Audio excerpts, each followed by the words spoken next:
YouTube, what is good? Welcome back to yet another video. So today we'll take a look at, is it even worth picking up the Sony a6400 in 2021? This being almost a 3-year-old camera, you're probably wondering, is it worth it to still pick it up? I'll actually tell you at the end of the video if it's worth it, because we'll probably run through all the negatives and positives that you can expect from owning this camera. So this has been my primary camera for almost a year now, and I've been using it in all sorts of projects, from video work to photography to product photography. Anything you can think of, I've been using this camera for it. Okay, cool. So looking at the Sony a6400, this camera was originally released in the beginning of 2019, which is almost 3 years today. It's quite old compared to newer options on the market. However, looking at the specs, you can see there's actually no downfall with this camera when you look at it on paper. This camera has a 24 megapixel APS-C sensor, which is crop, but that's what you'll expect from a 6000 series Sony camera. And to be honest, like, the quality you get out of this camera is actually very impressive. Like, if it weren't for the crop sensor, you can actually use this for a lot of professional work because it's quite small. People won't really consider this as a professional looking camera, which is like a benefit or a downside to some people. When it comes to that, image quality is still very good, amazing in my opinion. And looking at video, this is where this camera kind of shines through in comparison to its competitors, as it not only shoots 4K 30 frames a second, it also has the capabilities of 120 frames per second on full HD. To be honest, this camera can provide that for you, especially at the cost.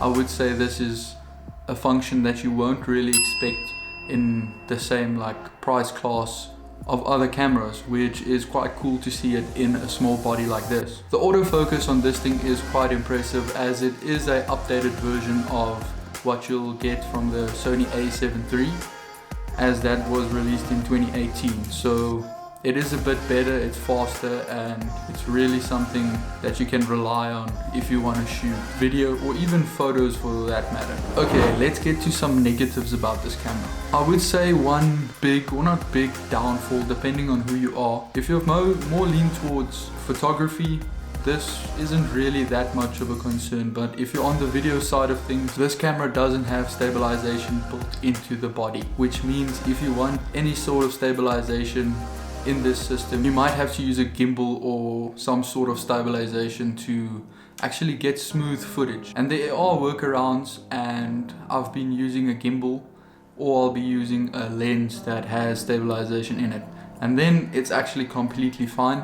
And something that I can actually add to this is the battery life. It is not great. It actually drains a lot quicker, especially when you do some video work.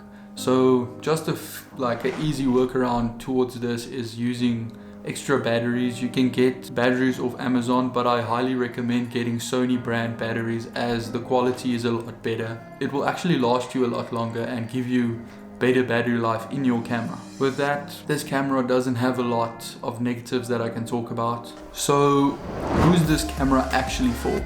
This camera, I would say, is quite in a weird position, because it's not really focused as a beginner camera, as you can see with all the specs, but it's also not a professional camera.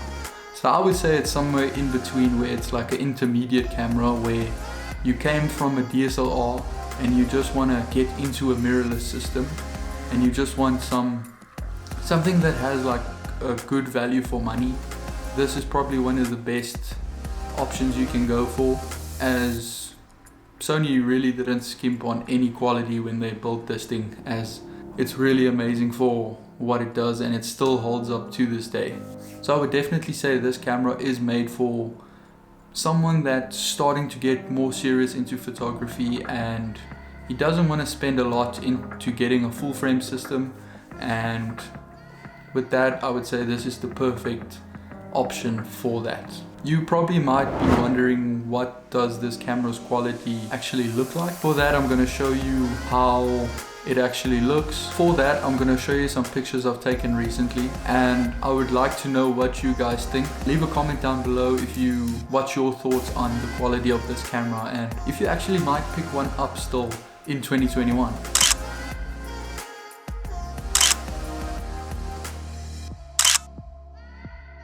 So this was just a brief overview of what you can expect when you purchase or actually use the Sony a6400. It's really an amazing camera and you won't go wrong with actually buying it. This thing has been through the most. It's super reliable. I can count on it to get the shot and it's always pulled through.